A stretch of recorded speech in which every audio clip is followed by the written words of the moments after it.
Karamihan sa mga taong naging matagumpay sa buhay ay mayroong mga nakakamanghang kwento na galing sila sa hirap at simpleng pamumuhay. Isang halimbawa narito ay ang ating pambansang kamao na si Manny Pacquiao na nagmula sa napakahirap na buhay at ngayon ay isa ng kampiyon sa larangan ng pagboboxing. Pagdating sa larangan ng basketball, ang isa sa may ganitong klaseng kwento ng buhay ay ang small power forward ng Miami Heat na si Jimmy Butler. Kaya naman sa videong ito, ating alamin ang kwento ng kanyang buhay, paano siya itinakwil ng kanyang sariling pamilya, at kung siya nga ba ang itinatagong anak ng napakasikat na basketball player na si Michael Jordan, at kung ano ang inamin ni Michael Jordan patungkol dito. Si Jimmy Butler ay pinanganak noong September 14, 1989 sa Houston, Texas. Kagaya ng karamihan ng mga bata sa Amerika, si Jimmy Butler ay walang kinalakihang tatay matapos silang iwan nito pagkatapos siyang ipinanganak. Noong maging teenager na si Jimmy Butler sa edad na 13 ay bigla na lamang siyang sinabihan ng kanyang nanay na ayaw na siyang makita at kinakailangan na nga niyang umalis sa kanilang bahay. Sa pagkakataong iyon, talagang masasabi na natin na etong si Jimmy Butler ay isa ng homeless. Kaya naman naisipan niyang makitira na lamang sa mga bahay ng kanyang mga kaibigan at nagpalipat-lipat hanggang siya ay mapunta sa bahay ampunan. Minsan habang si Jimmy Butler ay naglalaro ng basketball ay napapasama siya sa kanyang mga high school teammate para maglaro ng video games sa kanilang mga bahay. At dahil dito, nakilala niya ang kanyang naging foster mom na si Michelle Lambert na naging mother figure ni Jimmy Butler at nag-alaga sa kanya noong wala pa siyang mapuntahan. Ang pagkakakilala nga nilang dalawa ay hindi sinasadya at talagang nagpabago sa buhay ni Jimmy. Nakatulong din sa kanya ang itinuturing niya ngayong kapatid na si Jordan Leslie na anak ni Michelle Lambert sa kanyang unang asawa. At dahil nga sa tulong ng kanyang foster mom ay dito rin nagseryoso ng husto sa basketball si Jimmy Butler. Kaso kahit anong effort ang gawin ni Jimmy ay nananatili pa rin siyang average player lamang at nagtapos bilang rank 72 player sa State of Texas noong siya ay high school pa lamang. Karamihan kasi ng mga players na may offer sa mga malalaking colleges ay mula nga sa rank 1 to 20. At dahil nga sa walang masyadong nag-recruit kay Jimmy noon ay naglaro muna siya sa Tyler Junior College na isang low-rank division school.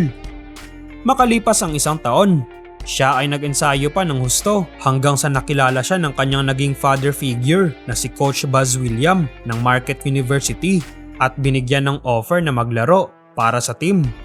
Hindi naman gaano naging maganda ang ipinakita ni Jimmy Butler sa kanyang unang season para sa team. Ngunit dahil nga sa kanyang napakagandang work ethics, ay nabigyan siya ni Coach Buzz Williams ng extra practice para mas lalo siyang mag-improve.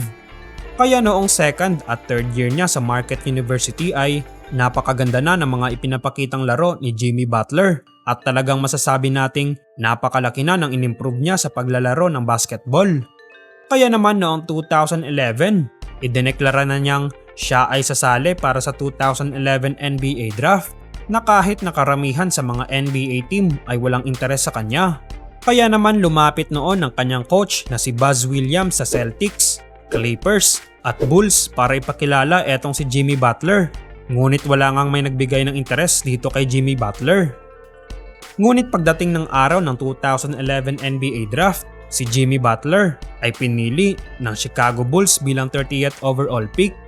Sa kanyang first season sa NBA, nakapaglaro lamang siya ng 42 games at nag-average lamang ng halos 3 points per game. Sa kasunod naman na season ay nabigyan na siya ng mas maraming minuto at nanguna sa minutes per game noong 2014 at 2015 season. At dito na nga nagsimula ang pag-angat ng karir ni Jimmy Butler na mula nga sa pagiging homeless ay naging isang NBA All-Star at nanalo pa siya ng Most Improved Player noong 2015. Na kahit nagpalipat-lipat na siya ng kanyang team mula sa Chicago Bulls na napunta sa Minnesota Timberwolves hanggang sa na-trade sa Philadelphia 76ers at ngayon ay isa ng franchise player ng Miami Heat. Talaga namang napakalayo na ng narating ni Jimmy Butler sa kanyang buhay. At heto ang kwento ng buhay ni Jimmy Butler bago siya pumasok sa NBA. Patungkol naman sa kanyang tunay na ina na umiwan sa kanya noong siya ay 13 years old pa lamang, ay nagtatrabaho naman ito sa isang retirement home sa Texas bilang isang nurse at attendant. na kahit na gano'n na nga ang ginawa niya kay Jimmy noon ay hindi pa rin niya ito kinalimutan at patuloy niya pa rin itong sinusuportahan. Bago tayo dumako sa isa pang kwento patungkol sa tunay na ama ni Jimmy Butler, ang kwentong ito ay base lamang sa mga rumors o kwento sa labas ng NBA kung sino nga ba ang ama ni Jimmy Butler na umiwan sa kanya noon. Ang kwentong ito ay nagsimula pa sa isang anonymous tip na si Jimmy Butler nga ay posibleng anak ni Michael Jordan.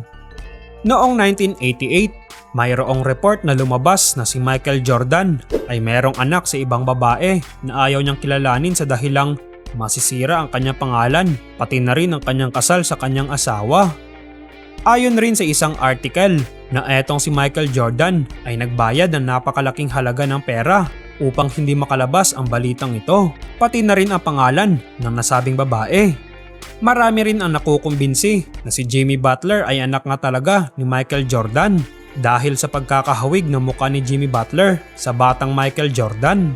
Ayon rin sa isang article ng CBS News matapos ang basketball cup ni Michael Jordan na kung saan etong si Jimmy Butler ay dumalo mismo sa nasabing event at merong sinabi si Michael Jordan sa kanya at tinawag siyang son. At dahil nga sa sinabi ni Michael Jordan na ito, maraming tao ang napapaisip kung ano nga ba talaga ang ibig sabihin noong tinawag niyang son si Jimmy Butler. Masasabi rin natin na maaaring slang word lang ang salitang son na ginamit ni Michael Jordan na maaaring nangangahulugang pare, tropa, bata o anak. At dito nga nagsimula ang haka-haka patungkol kina Jimmy Butler at Michael Jordan.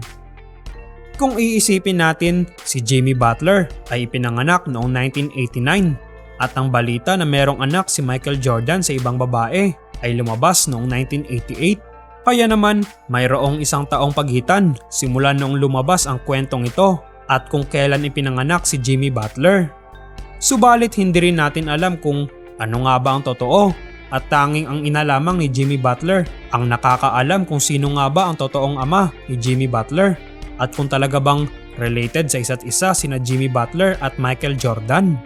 Inamin din naman ni Michael Jordan na nagkaanak nga siya sa ibang babae noong 1988 na kung saan noong mga panahong iyon ay itinanggi niya ang usap-usaping ito upang hindi masira ang kasal niya sa kanyang unang asawa at upang hindi masira ang kanyang pangalan. Bukod dito, nagkaroon rin ng ibang babae at anak etong si Michael Jordan na kung saan pinasuhan siya nito dahil nangako siyang magbabayad ng $5 million kapalit sa pagpapalaglag ng kanilang magiging anak. At dito na magtatapos ang ating video. Ano naman ang masasabi mo patungkol dito? Meron bang pagkahawig sina Jimmy Butler at Michael Jordan? Kung oo, mag-iwan lamang ng komento sa ibaba. Paki-like na rin ang video at huwag kalimutang mag-subscribe sa channel. Maraming salamat po sa panonood.